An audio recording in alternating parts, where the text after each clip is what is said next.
चीन की धरती से यूक्रेन युद्ध का जिक्र।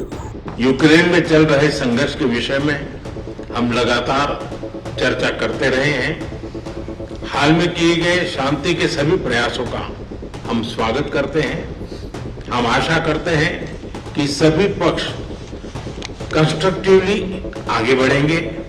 मोदी और पुतिन की जोड़ी से आग बबूला हुए ट्रंप।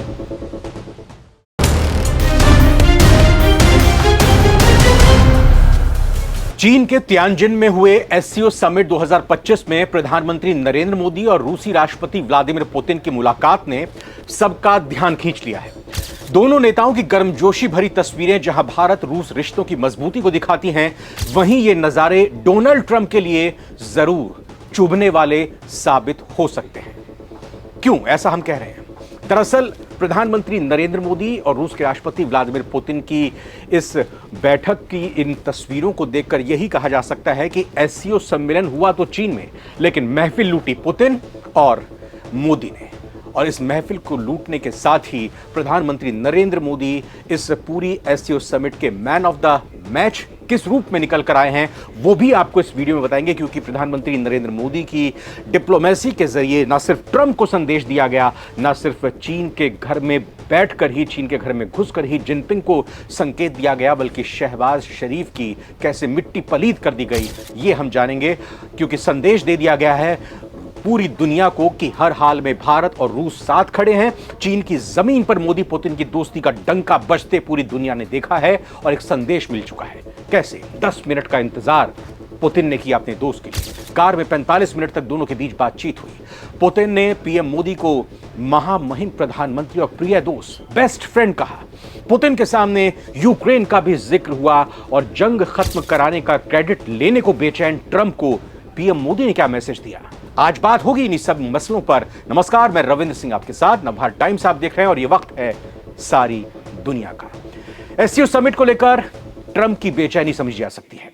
इस एससीओ सम्मेलन में मोदी, शी जिनपिंग और पुतिन का एक साथ होना अमेरिका के लिए किसी कूटनीतिक सरदर्द से कम नहीं रहा। वजह साफ है, ट्रंप की नीतियों ने न केवल भारत को दूर किया, बल्कि रूस और चीन को भी अमेरिकी खेमे से और अलग कर दिया। अब अगर ये तीनों नेता एक मंच पर मिले हैं तो वॉशिंगटन को यह संदेश पहुंच चुका है कि एशिया और यूरेशिया में अमेरिका का दबदबा चुनौती में है। ट्रंप पहले ही ब्रिक्स समूह से चिढ़े हुए हैं और अब एससीओ का बढ़ता कद उनके लिए और परेशानी खड़ी कर सकता है। पुतिन के सामने बाकायदा प्रधानमंत्री नरेंद्र मोदी जब मिले तो यूक्रेन के बीच चर्चा हुई, यूक्रेन को लेकर दोनों के बीच चर्चा हुई और जंग खत्म कराने का क्रेडिट लेने की जो होड़ में ट्रंप लगे हुए हैं, बैठकों का दौर उनकी तरफ से अलास्का में चलाया गया, वो पूरी तरह से धराशायी यहां पर होता हुआ दिखाई दिया।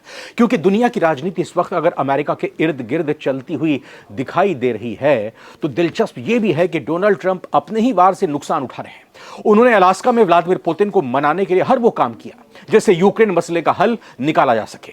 एक बार के लिए तो ऐसा लगा भी था कि मामला हल होने वाला है, इस मामले का सॉल्यूशन निकलने वाला है, रूस यूक्रेन युद्ध खत्म होने वाला है। लेकिन अमेरिका ने जिस तरह भारत पर टैरिफ बढ़ाकर 50% कर दिया, यह कहकर कि भारत रूस से तेल खरीद रहा है, इससे उसके ऊपर टैरिफ लादा जाता है, तो उसके बाद सारी उम्मीदें खत्म होती नजर आ रही हैं।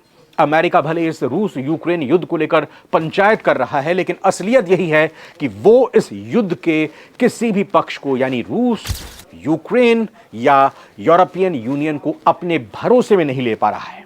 अमेरिकी राष्ट्रपति ट्रंप ने कहा तो रूस यूक्रेन युद्ध को खत्म करने का क्रेडिट लेने की बेचैनी दिखाई, कहा पुतिन ने अलास्का समिट के बाद ऐसा बयान दे दिया कि सुनकर ट्रंप का दिमाग ही झन्ना जाएगा। अमेरिका को इस मीटिंग के बाद यह सीधा मैसेज मिल चुका होगा कि चाहे रूस हो, भारत हो या चीन, उसकी ट्रेड बुलिंग के आगे, उसकी ट्रेड की दादागिरी के आगे अब ये तीनों देश या एससीओ का कोई सदस्य देश झुकने वाला नहीं है। और दुनिया को भी संदेश इस मंच से दे दिया गया है कि आप भी आइए हमारे साथ और चुनौती दीजिए डोनाल्ड ट्रंप को, डोनाल्ड ट्रंप के टैरिफ को। तो एससीओ की आगे बढ़ेंगे इस शिखर वार्ता में अंतर्राष्ट्रीय मुद्दों में रूस यूक्रेन युद्ध सबसे ऊपर रहा। टैरिफ वॉर हो या फिर पश्चिमी लामबंदी, इसकी जड़ में रूस यूक्रेन की जंग ही है। ऐसे में इस पर बात होना स्वाभाविक था। खासतौर पर रूस और भारत की द्विपक्षीय वार्ता में यह मुद्दा उठाना और उठना जरूरी था। हालांकि पुतिन ने एससीओ मीटिंग के दौरान ही यह साफ कर दिया था कि यूक्रेन संकट को सुलझाने में भारत और चीन की भूमिका की वो सराहना करते हैं। उनका यह जवाब डोनाल्ड ट्रंप के खास पीटर नेवारो के लिए था, जिन्होंने 2 दिन पहले ही भारत को यूक्रेन संकट के बढ़ने की वजह बताया था। आज जब यह मीटिंग चल रही थी तब भी नेवारो की तरफ से कहा गया, ब्राह्मण का जिक्र करते हुए, कि भारत के कुछ ब्राह्मण रूस को तेल बेच रहे हैं और ये पाल पोस रहे हैं रूस को और यूक्रेन के युद्ध के खिलाफ हो रहे हैं। तो जवाब मिल चुका है ट्रंप के सहयोगी को, उनके खास को। और इस पर अब बाकायदा 9 पॉइंट का एक पुराण भी लिखा गया था, पूरी पोथी लिखी गई थी। जब भारत और रूस के बीच द्विपक्षीय वार्ता हुई तो यहां प्रधानमंत्री मोदी ने पुतिन के सामने यूक्रेन का मुद्दा भी रखा। एक्सेलेंसी, यूक्रेन में चल रहे संघर्ष के विषय में हम लगातार चर्चा करते रहे हैं। हाल में किए गए शांति के सभी प्रयासों का हम स्वागत करते हैं। हम आशा करते हैं कि सभी पक्ष कंस्ट्रक्टिवली आगे बढ़ेंगे, संघर्ष को जल्द से जल्द खत्म करने और स्थायी शांति स्थापित करने का रास्ता खोजना होगा। यह पूरी मानवता की पुकार है। उन्होंने खुले लफ्जों में कहा कि अगर इस संकट का हल निकलने की दिशा में कदम उठाए जाएं तो वो इसका स्वागत करते हैं। इससे पहले यूक्रेन के राष्ट्रपति ज़ेलेंस्की भी भारत के एससीओ समिट में शामिल होने से पहले प्रधानमंत्री मोदी से बात कर चुके हैं, क्योंकि उनको भी प्रधानमंत्री मोदी से ही उम्मीद है कि पुतिन को मनाने का काम ट्रंप से बेहतर मोदी कर सकते हैं। और उनकी ये बात इसलिए भी अहम थी क्योंकि वो वॉशिंगटन में यूरोपीय देशों के साथ हुई बैठक से वापस आ चुके थे और शांति की दिशा में कोई कदम ज़ेलेंस्की को उठता हुआ दिखाई नहीं दे रहा था। ट्रंप की कमजोर कोशिश को देखते हुए यूक्रेन का भारत से उम्मीद रखना और भारत का यूक्रेन मसले पर रूस से, पुतिन से खुलकर बात करना दर्शाता है कि भारत का कद बढ़ रहा है।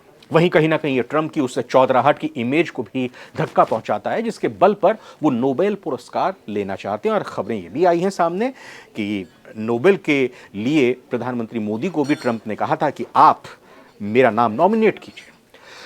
पुतिन और मोदी की जो मुलाकात हुई 10 मिनट का दोनों ने, या कहें कि इस मुलाकात से पहले पुतिन ने 10 मिनट तक प्रधानमंत्री मोदी का इंतजार किया। 45 मिनट की दोनों के बीच में बातचीत हुई। क्या कुछ बातचीत में हुआ ये भी बताते हैं। चीन के तियानजिन में सोमवार को जब प्रधानमंत्री मोदी और रूस के राष्ट्रपति पुतिन मिले तो सभी की निगाहें थम गई। दोनों नेता ठीक वैसे ही एक दूसरे से मिले जैसे कोई दोस्त मिलता है। पुतिन ने मोदी का लगभग 10 मिनट तक इंतजार किया। दोनों अपनी द्विपक्षीय वार्ता के लिए साथ साथ आगे बढ़ सकें, इस चीज को लेकर यह अहम माना जा रहा है। यह वार्ता एससीओ शिखर सम्मेलन स्थल से कुछ दूरी पर आयोजित की गई थी। यह पता था कि पुतिन एससीओ सम्मेलन स्थल से प्रधानमंत्री मोदी के साथ यात्रा करना चाहते थे, उनसे बात करना चाहते थे और इसीलिए उन्होंने दोनों नेताओं के बीच मित्रता के प्रतीक के रूप में चीन के तियानजिन में सम्मेलन स्थल के बाहर उनका इंतजार किया। और चूंकि पुतिन को आगे आने वाले समय में भारत भी आना है अक्टूबर-नवंबर तक, तो ये एक और बैठक की रूपरेखा तैयार करने की भी कोशिश थी। मोदी के आगमन पर दोनों एक ही कार में अपने द्विपक्षीय बैठक स्थल तक गए। यहां पर बैठक होनी थी एससीओ की। जिस कार में वो सवार हुए थे वो पुतिन की ऑरस लिमोजीन कार थी। अपनी इस 45 मिनट की यात्रा के दौरान प्रधानमंत्री मोदी और पुतिन ने द्विपक्षीय बैठक से पहले कई मुद्दों पर बातचीत की। यह भी आपको बता दें कि द्विपक्षीय बैठक स्थल पर पहुंचने के बाद भी उन्होंने लगभग 45 मिनट कार में बिताए, यानी वो पहुंच चुके थे बैठक के स्थल पर, लेकिन फिर भी वो बातचीत करते रहे। कार में साझा यात्रा के तुरंत बाद प्रधानमंत्री मोदी ने एक पोस्ट किया सोशल मीडिया पर। उसमें लिखा, एससीओ शिखर सम्मेलन स्थल पर कार्यवाही के बाद राष्ट्रपति पुतिन और मैं अपनी द्विपक्षीय बैठक स्थल तक साथ साथ गए, बातचीत की। पुतिन ने द्विपक्षीय वार्ता के उद्घाटन भाषण में प्रधानमंत्री नरेंद्र मोदी को महामहिम प्रधानमंत्री जी, माननीय प्रधानमंत्री और प्रिय मित्र, बेस्ट फ्रेंड कहकर संबोधित किया। चीन में एससीओ की बैठक में से इतर अगर बात करें तो पुतिन और प्रधानमंत्री मोदी के जो ट्रांसलेटर थे हिंदी और रूसी भाषा में बातचीत कर रहे थे, दोनों की बातचीत को आदान प्रदान दे रहे थे। पुतिन ने कहा कि माननीय प्रधानमंत्री और प्रिय मित्र, 21 दिसंबर को भारत रूस संबंधों के 15 साल पूरे हो जाएंगे जब से हमने अपने विशेष और विशेषाधिकार प्राप्त रणनीतिक साझेदारी हासिल की है। हमारे बीच बहुआयामी संबंध है।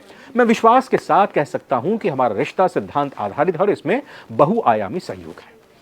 तो पुतिन ने प्रधानमंत्री मोदी से यह भी कहा कि वो उनसे मिलकर खुश हैं। उन्होंने कहा कि आपसे मिलकर मुझे बहुत खुशी हो रही है। आज की मुलाकात से भारत रूस संबंधों को महत्वपूर्ण बढ़ावा मिलने की उम्मीद है। रूस और भारत के बीच बहुत अच्छे संबंध हैं। यानी चीन को भी संकेत दे दिया और ट्रंप तक भी संदेश पुतिन ने पहुंचा दिया अपनी बातचीत के जरिए। मोदी के साथ मीटिंग करके 10 मिनट उनका इंतजार करके बैठक स्थल पर पहुंचने से 45 मिनट तक वहीं पर खड़े होकर बातचीत करने को लेकर, यूक्रेन को लेकर बात करने को लेकर, ट्रेड को लेकर बात करने को लेकर। भारत ने भी बता दिया, चाहे दुख की घड़ी हो या सुख की घड़ी हो, भारत हर हाल में रूस के साथ खड़ा है। इस खबर को थोड़ा और आगे आपको बताएंगे कि चीन की जमीन पर मोदी और पुतिन की दोस्ती का डंका बज चुका है। प्रधानमंत्री मोदी ने इस दौरान पुतिन से कहा कि हर मुश्किल वक्त में भारत और रूस एक साथ खड़े रहे हैं। उन्होंने कहा कि दुनिया की स्थिरता के लिए दोनों देश महत्वपूर्ण है, कोई इसको नजरअंदाज नहीं कर सकता। साथ ही मोदी ने यूक्रेन में शांति के लिए हर तरह की कोशिशों को जरूरी बताया।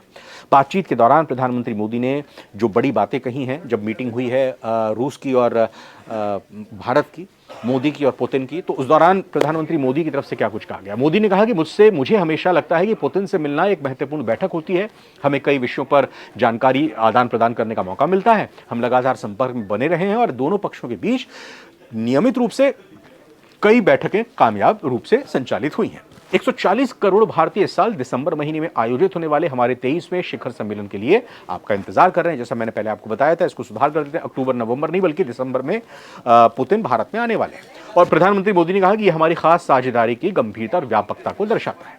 तीसरा पॉइंट उन्होंने कहा कि बेहद मुश्किल से मुश्किल हालात में भी भारत और रूस कंधे से कंधा मिलाकर साथ चले हैं, साथ चलेंगे। चौथा बड़ा पॉइंट, प्रधानमंत्री मोदी ने कहा कि हमारा करीबी सहयोगी दोनों देशों के लोगों के लिए ही नहीं, विश्व भर की शांति और स्थिरता के लिए भी जरूरी है। पांचवा, हम यूक्रेन में जारी संघर्ष पर निरंतर चर्चा कर रहे हैं। हम शांति के लिए हाल के सभी कोशिशों का स्वागत करते हैं। हमें पूरी उम्मीद है कि सभी पक्ष रचनात्मक रूप से आगे बढ़ेंगे। लड़ाई को बहुत जल्द रोकने और स्थायी शांति स्थापित करने का रास्ता ढूंढना होगा। तो इस तरीके से मोदी की बातें, पुतिन की बातें और दोनों की मुलाकातों ने यह जाहिर कर दिया, यह संदेश दे दिया ट्रंप को, यह बता दिया चीन की धरती पर बैठे बैठे शी जिनपिंग को कि शी जिनपिंग और रूस भले ही आपस में आज की तारीख में बहुत करीब और नजदीक आ गए हों, लेकिन भारत और रूस के जो संबंध हैं वो बेहद पुराने हैं। और वो तस्वीरें भी आपको याद होंगी जहां पर शहबाज शरीफ बच्चों की तरह पीछे लगे हुए थे पुतिन से हाथ मिलाने के लिए, लेकिन पुतिन अपनी धुन में आगे चल रहे थे। शहबाज शरीफ को भी, पाकिस्तान को भी संकेत मिल गया और इस तरीके से संकेत मिल गया कि एससीओ के जॉइंट स्टेटमेंट में जारी कर दिया गया। सभी ने सहमति जता दी कि पहलगाम का हमला निंदनीय था, उसकी सभी ने निंदा की और साथ ही साथ ये भी जता दिया कि पूरी दुनिया को, एससीओ के सभी सदस्य देशों को आतंकवाद के खिलाफ मिलकर मुकाबला करना होगा। तो ये रही बात कि किस तरह से पुतिन और प्रधानमंत्री मोदी ने महफिल लूटी एससीओ समिट की और किस तरह से उन्होंने जिनपिंग, ट्रंप और शहबाज शरीफ पाकिस्तान को संदेश दिया। इस वीडियो में आपको क्या लगता है कि ये बैठक, ये मुलाकात, ये बातचीत क्या रंग दिखाएगी आगे चलकर? फिलहाल इस वीडियो में इतना ही। नमस्कार।